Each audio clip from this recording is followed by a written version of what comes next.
tardes, somos el equipo número 4. En esta ocasión vamos a estar presentando los temas de granulometría tanto para gruesos como para finos. Nuestro equipo está conformado por Javier Candelaria, José Rubio, Germán, Irving y por su servidora Luz Andrea. Antes de explicar lo de la granulometría, debemos de tener en cuenta un previo procedimiento para preparar la muestra, que consta del secado, disgregado, cuarteo y tamizado, que explicaremos más a detalle en la siguiente diapositiva.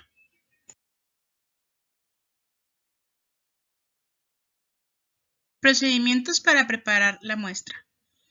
Es importante llevar un registro en el cual se coloca la procedencia del material, así como el encargado y tipo de muestreo.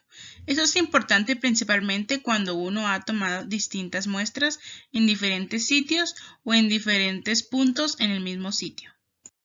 En segundo lugar, tenemos el secado. Tiene como objetivo eliminar toda la cantidad de agua que pueda tener el material. El secado se puede realizar de dos distintas maneras. La primera es introduciendo dentro de una charola todo el material y colocándolo en el horno. Este deberá tener una temperatura de 60 grados centígrados más o menos 5 grados.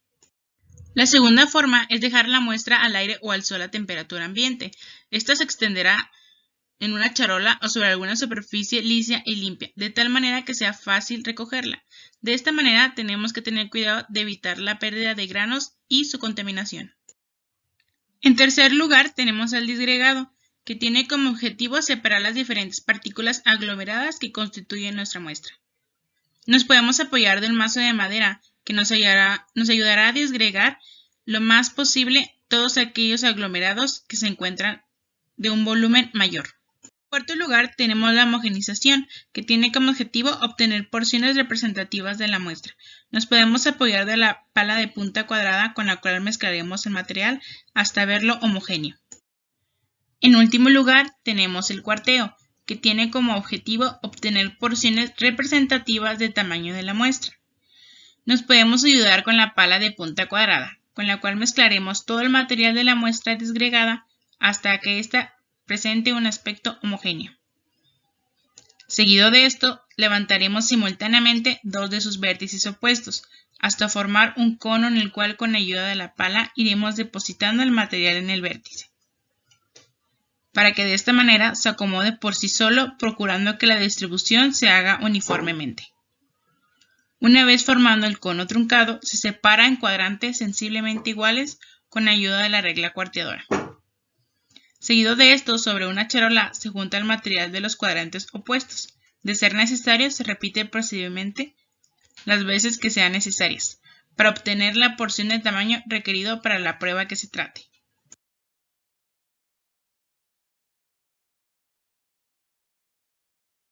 Granulometría o clasificación granulométrica. Es la determinación de los tamaños de las partículas de una cantidad de una muestra de suelo. Se emplea junto con otras propiedades para clasificarlo. La función de la granulometría es entender las propiedades de los suelos, así como su comportamiento mecánico. Agregados gruesos. Son todas aquellas gravas y arenas que no pasan de la malla número 200. Para obtener los agregados gruesos, se utiliza una serie de tamices con diferentes diámetros, que son ensamblados de una columna, de tal manera que el mayor diámetro se encuentra en la parte superior y el de menor en la inferior. Estos se someten a una vibración y movimientos rotatorios en una máquina tamizadora, la cual separa las partículas de acuerdo a su tamaño. Esto nos ayudará para saber qué tamaño de partícula abunda más en el suelo.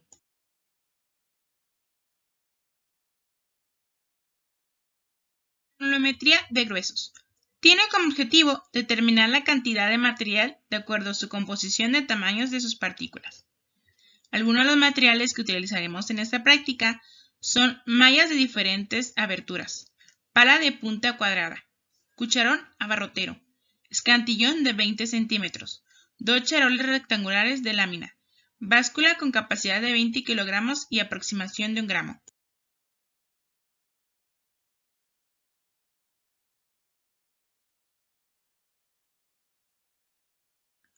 Procedimiento. Se recomienda colocar las mallas en una superficie limpia, de tal manera que podamos observar que se encuentran en buen estado, que la malla no se encuentre dañada y que no haya restos de algún otro material.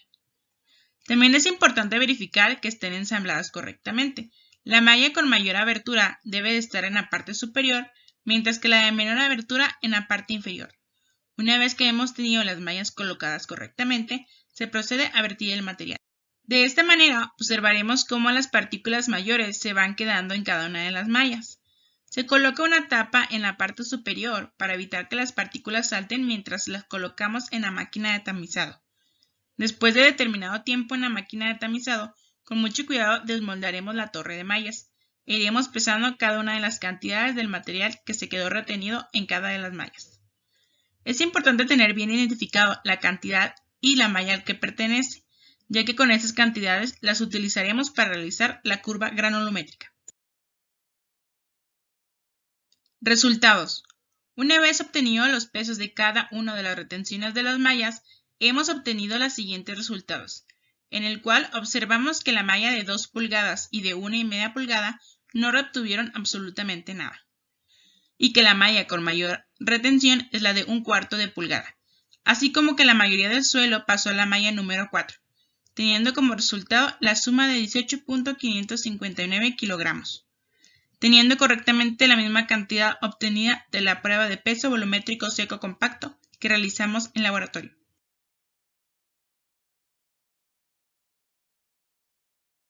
Agregados finos. Los agregados finos comúnmente consisten en arena natural o piedra triturada, siendo la mayoría de sus partículas menores a 5 milímetros. En general, el material fino es el que pasa por la malla número 4, la cual es la encargada de separar a los gruesos de los finos. Granulometría de finos. El objetivo de la granulometría de finos es determinar la calidad de agregados finos que se encuentran depositados en el material, para determinar qué tanto influirá la plasticidad en su utilización. Para la práctica de granulometría de finos se necesitarán los siguientes materiales: mallas con apertura cuadrada de las siguientes denominaciones, la número 10, 20, 40, 60, 100, 200 y su respectivo fondo, vaso de precipitado, agitador, cucharón abarrotero, una charola rectangular de lámina, báscula con una capacidad de 20 kilos y aproximación de 1 gramo. El procedimiento para la práctica de granulometría de finos es el siguiente. Del material anterior se toman 200 gramos de lo que pase por la malla número 4 y se deja en saturación durante 24 horas. Después se vierte en un vaso de precipitado y con el agitador se mezcla el material constantemente para después verter el material en la malla número 200 y lavarlo con agua a presión. Debe repetirse este paso hasta que el agua se torne transparente. Hay que regresar a la charola el material y dejarlo en el horno durante 24 horas. Y por último, depositar el material en la malla de apertura más grande. Una vez ya acomodadas las mallas, hay que colocarlas en el vibrador de mallas por 5 minutos. Resultados de la práctica. En la columna de la izquierda nos dice el número de malla en el que se encuentra el material. En la siguiente columna nos da el peso retenido parcial. Esto lo sacamos al pesar el material que se queda en cada malla.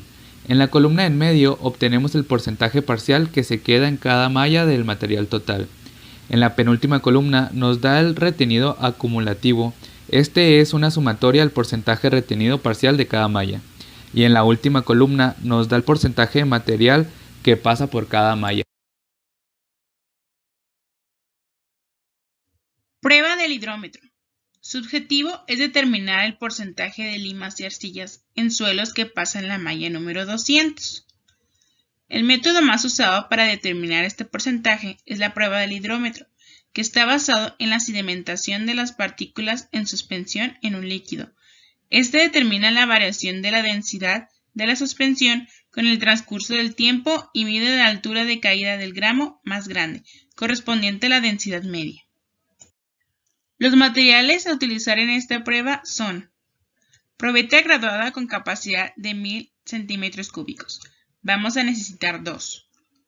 Varita mezcladora, densímetro, defloculante, vernier, agua destilada, termómetro, vaso de precipitado, embudo, batidora y cronómetro. Preparación de la muestra. Se debe de tomar en cuenta el tamaño aproximado de la muestra, ya que la cantidad requerida para suelos arenosos es de 75 a 100 gramos y para limos y arcillas de 50 a 60 gramos. Todo en peso seco. Procedimiento. De la muestra a estudiar se toman 50 gramos que pasen por la malla número 200. El material se coloca dentro de la mezcladora con 5 gramos de floculante previamente disueltos en 25 mililitros de agua. Inmediatamente después del proceso de dispersión, se transfiere la suspensión a la probeta graduada y se adiciona agua hasta completar 1 litro. Se agita vigorosamente la suspensión al menos 90 veces, equivalentes a 2 minutos, como se indica en el video. Inmediatamente se introduce el hidrómetro dentro de la solución y se empieza a tomar lecturas con intervalos de tiempo definidos.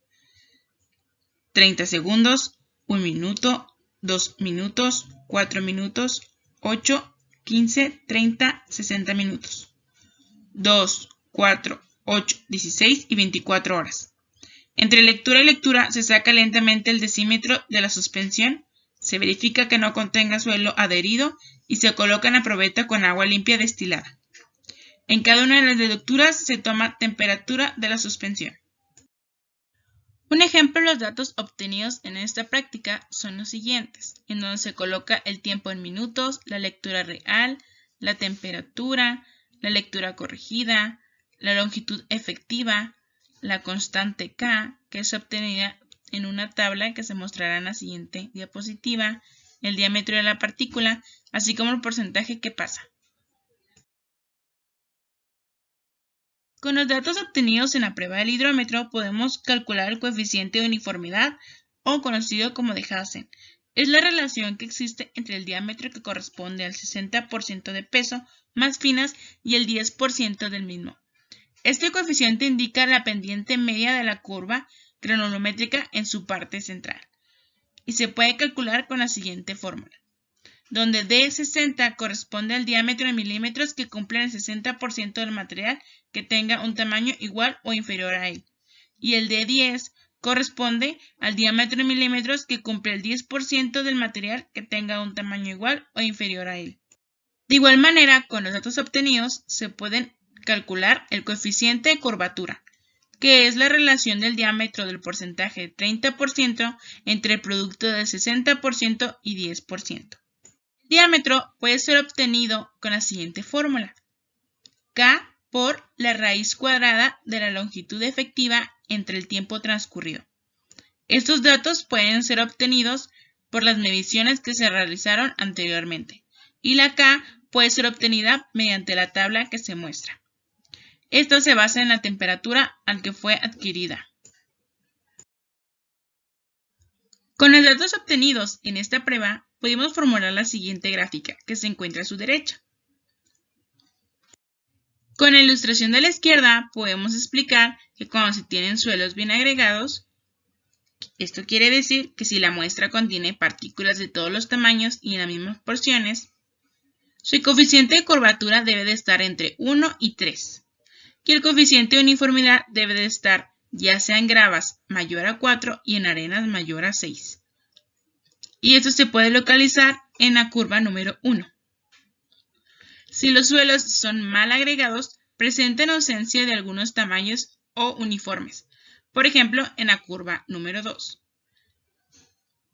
que presenta ausencia de tamaño de partícula. Y en la curva número 3 presenta uniformidad en la curva. Con esto podemos dar a entender que nuestro suelo es un suelo bien agregado, ya que contiene partículas de todos los tamaños en porciones más o menos equivalentes. Las conclusiones y observaciones en la práctica fueron las siguientes. Fue notable los diferentes tamaños de los granos gruesos que estaban presentes en nuestro material. Predominaron los granos mayores a media pulgada y aquellos que retuvo la malla número 4. Concluimos que la granulometría es una prueba muy importante, ya que gracias a ellos obtenemos los valores que son primordiales a la hora de revelar las propiedades físicas del material. Conclusiones. Como conclusión podemos decir que la granulometría de los suelos es de vital importancia dentro del campo de la ingeniería civil, ya que esto nos proporciona una información clara de las características del suelo, su composición y la aplicación para el que se le determina. Estas características las podemos conocer mediante las prácticas que fuimos realizando, como la granulometría de finos y de gruesos. Que ya bien sabemos, la granulometría de gruesos consta de dos partes, las gravas y las arenas, las cuales se pueden ser separadas mediante el uso de la malla número 4, y los agregados finos pueden ser separados de los agregados gruesos mediante el uso de la malla número 200, que corresponde a una medida de 0.0075 milímetros. Pero esto no quiere decir que toda partícula que pase la malla número 200 se considera fina, ya que dentro de las partículas finas también se encuentran lo que son los limos y las arcillas, y esto se puede calcular mediante la práctica del hidrómetro.